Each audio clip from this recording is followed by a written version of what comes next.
One of the things that they're doing that's actually hurting them in the sales process is they're actually giving customers multiple options, and they're trying to confuse and add in too many value propositions or too many alternatives. And so what I typically see with people is they want to tell, again, because they can't just go with one value proposition, they feel like they need to talk about, we help customers do this and this and this and this. And the more things you throw in and the more options that you give people, the less chance you have of getting their business, because they go, oh my God, this is confusing, and they do all this kind of things. And so options are bad. And even though we think options are good, that they might need all these options, the more we give them, the worse it is. I see people, sellers, again, at the beginning, if somebody says, well, why don't you send me some information? And what they'll do is they'll perhaps send an email with 3 attachments, not 1, 3, because 3 is always better, right? I mean, you've only got 1 chance to be with this guy, so include a lot. And 3 is worse, because a person on the other end sees 3 and goes, oh my God, this is like way too much, I can't handle this. And so they literally go into the overwhelm mode, and they may save your message to come back to later, but they never get back to it. It disappears to the bottom of their inbox. So we have to eliminate the options.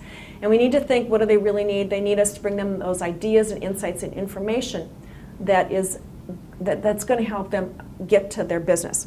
So you want to hear about that snap version, right? I mean, how can we create that snappy message, one that somebody listens to and they hear, and at the end of their message they go, whoa, that's interesting, tell me more. Now again, we're taking the entire SNAP principles and all the SNAP factors, and we're just focused on the front end, on that message at the very, very beginning, in terms of what does it take to get the meeting. That's the first decision.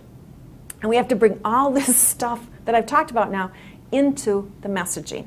So what does it look like? Well, the very first thing that you have to do in a snappy message is you have to have a very brief intro. You need to think, oh my goodness, this person's going to delete me if I go on and on and on about my company. And so rather than saying, hi Bob, this is Jill Conrath calling, I'm the account executive with XYZ company.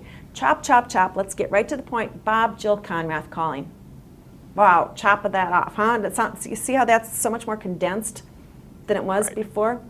Okay, now, and here's the part where you have to build that credibility, because the next thing out of your mouth needs to make you sound like an expert who's paid the price of admission, who understands what's going on in their organization. So this is what you need to do. You need to either refer to a referral. Somebody suggested that I talk with you, and it should be a credible referral that you were talking to somebody else in their organization or somebody else in a position similar to theirs in another organization who suggested I get in touch. That's one way, and that's the simplest way. It's also the most difficult, because most of us don't have a strong referral network. But if you don't have the referral, you still as a seller are chartered to get into that company. So you have to build that credibility right up front. So the next thing out of your mouth after, hi Bob, Jill Conrath calling, is something that says something like this. In researching your website, I noticed that one of your primary business drivers for 2010 is this. So boom, you get right to business. In researching your website, I noticed that this is what was going on. Or you might say, Bob, in working with other accounting firms such as yours, I know that one of the key challenges that they're facing today is. And so you bring out your expertise up front. Or you could say, again, I'm showing you multiple ways to demonstrate expertise at the very front end. You could say something about a trigger event. You could just say, Bob, Jill Conrath calling. The reason I'm getting in touch with you is that, whoops, I'm going a little bit backwards. I'm getting a little excited about myself. Bob, Jill Conrath calling.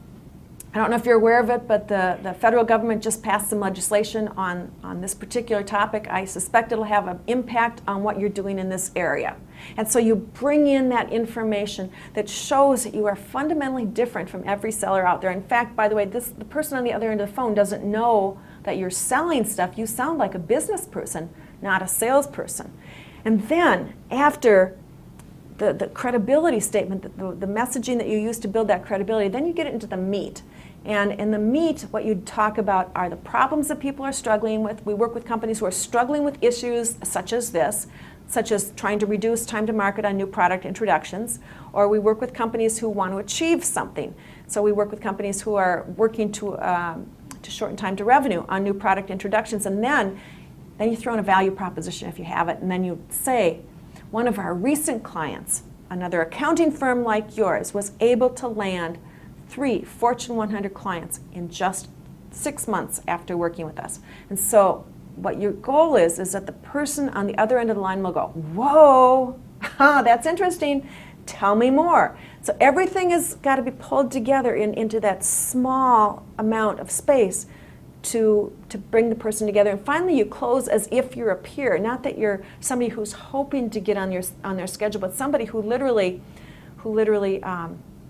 believes that they belong on the schedule, and it says something to the effect like, let's set up a time to talk. This is important. It's money that can drop right to your bottom line. How does Tuesday next week sound, or something along that effect? But you pull it all together in terms of a nice, snappy message that overall says, hi Bob, Jill Conrath calling. In researching your website, I see that one of your primary concerns in the upcoming year is the successful launch of your new products. We've been working with other companies similar to yours to do this and have realized a 47% increase in sales in the first 3 months of working with us. Let's set up a time to talk. Here's my number. And it's a very business-oriented message as opposed to a sales message.